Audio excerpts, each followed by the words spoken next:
So our next startup is Play&go experience. Play&go experience is based in Valencia, Spain. So they are also working with the university as well as with different government organizations. And currently they have already launched their product, which is READit VMS. So what READit VMS does is, or let me first explain what VMS or PMV is. So when you drive along a route, you always see the signs which says the speed limit of this next road is 55, or it says that this lane is only for trucks, or it would say different things like there is a construction ahead and such. Now, in conditions where the light is not the most perfect light, where there is fog or it's rainy, or there is some other reasons, or if it's just nighttime and you cannot read these essential signs, it is difficult for a driver to continue on a safe journey. So what this app does is that it reads, or rather it pre-reads the VMS or the PMV's panels for you, and it reads them out loud in a voice form within when you're sitting and driving. So you are hands-free, you don't need to shift your focus from the road, and you can know what these signs are. Now, the most important part of this is they have already acquired this data from the city of all the locations of these signs, and they're using their database to use the location of these road signs. So when you're driving, before you reach the sign, it will already warn you that there is a sign which says the speed limit decreases to 20 kilometers per hour in the next 2 kilometers. So you also have sort of an idea beforehand, which will help you to drive safely. So what it does is it reads out the messages to you, so you don't have to shift your focus. And they already have an iOS as well as Android app. I will be sharing this video again with you so that you can contact the app, the startups. You can go and download their products. I will be sharing some screens from the app itself now and to see the way it works. So when you're driving along a route, and if there is a sign which says do not use your mobile phone while driving, which is you should definitely follow, your mobile phone will allow you to hands-free understand that sign before it is seen, and it will already do a voiceover and warn you that if you are doing that, please don't do it and focus on the road. The next sign is the 120 kilometers per hour sign and similar. So they're also working on translating these signs, and they will soon add that feature.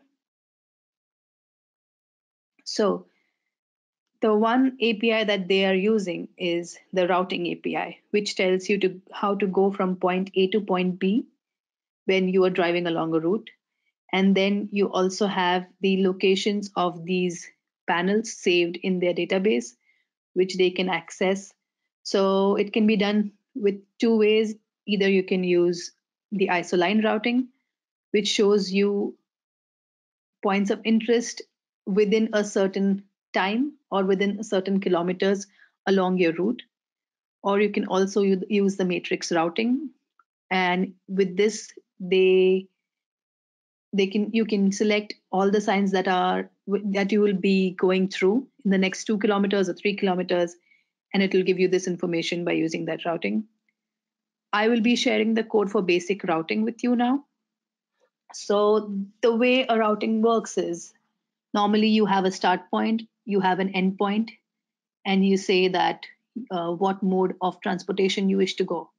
So routing API is pretty simple to use. We have routing parameters in which you say the mode. And so the mode of transport will be car and fastest. You can change that to the least number of stops or something like that. And you can find the different options in the developer portal. So here my waypoint 0 is my start point. So I'm providing it with the latitude and longitude of these. And my endpoint is also the waypoint 1. So again, the latitude and longitude of my endpoint. And then I want to display the route on my app. You can have different options. Again, you can check the options in the API section. So I want to display my route on the map, and so I use display. Once I have my parameters, I initialize my routing service. So I initialize my routing service, which is provided by the here services. And once I do that, I call my calculate route API. So in the calculate route API, we are passing the parameters, which is the mode of transport, start point, endpoint. Once we send the request, we get a response, and now we need to handle this response. So once we get a response, what you get is different latitudes and longitudes, link IDs, and as such, now you want to be able to display them onto the map. And so to join these or to display these, what you use is a polyline, a line string essentially, and you can have a continuous route on the map. So what you do is you take the response, and from the response you extract the route section. In the route section you extract the shape, and from the shape you will get different points. Now these points will be continuous points for each leg of the road, and you put them into a line string. Then you use the Polyline API to be able to display them. We are also adding a start point and endpoint marker, but it's up to you. And then you can customize the stroke color of the line width, etc. And then you add the object route line onto the map. Now, what you will see is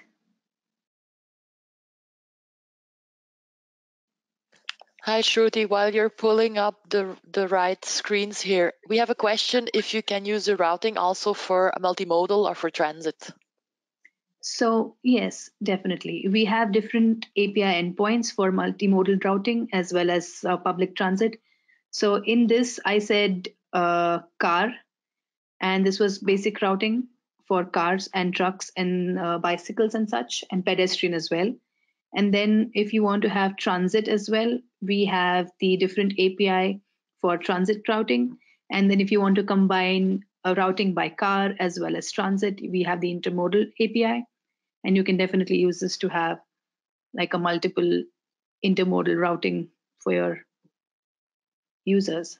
So if you can see my screen right now, so the code gave me a route with a blue line going from the start point to the end point. Also, when you're using this in navigational mode, so I said, as I mentioned, I have the display mode there. And when I use the navigational mode, you can also add arrows to it. You can add voiceovers. Is there a way to also show alternative routes? Definitely. So that's a good question. So here, when I use the route, let me just get back to the code.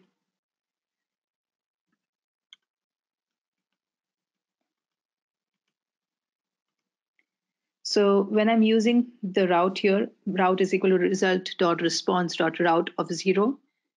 That is where I'm essentially selecting route 0, the most probable option, the fastest option. But if you open up the route response, you will also see a few other options. And so if you want the user to give the user the ability to select those responses, you can display all of them, have the user select which one they want, and then route accordingly. Is that answer okay? Yes. Did you? And then Yeah. Okay. and I've sent the link via the. So please check out the questions box also, because I'm providing links to the documentation on questions that are asked. Sorry, somebody is also asking, David, is that if we can use this also for delivery. Definitely. So you can use this basic routing for delivery.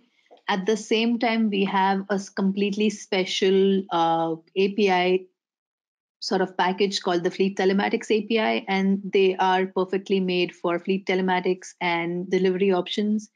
We have an API called Waypoint, in which is basically the algorithm which solves your traveling salesman problem. So if you have 5 deliveries in the day, you just put the endpoints.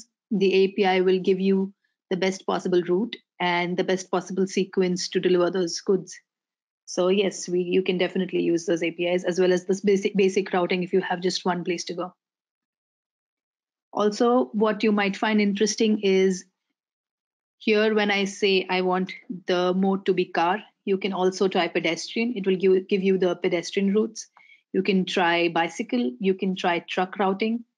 And if you want to find out how truck routing and car routing is different, you can check out the blog on the developer.here.com/blog section, in which there is a blog for truck routing and which shows you that you can have truck routing with restrictions. Because as you know, most cities have boundaries on where trucks can travel during the day, and they have restrictions on them on certain roads where trucks cannot travel. So it will give you the perfect route where your truck can actually go by defining the number of trailers that the truck has, by defining the size of the truck and such.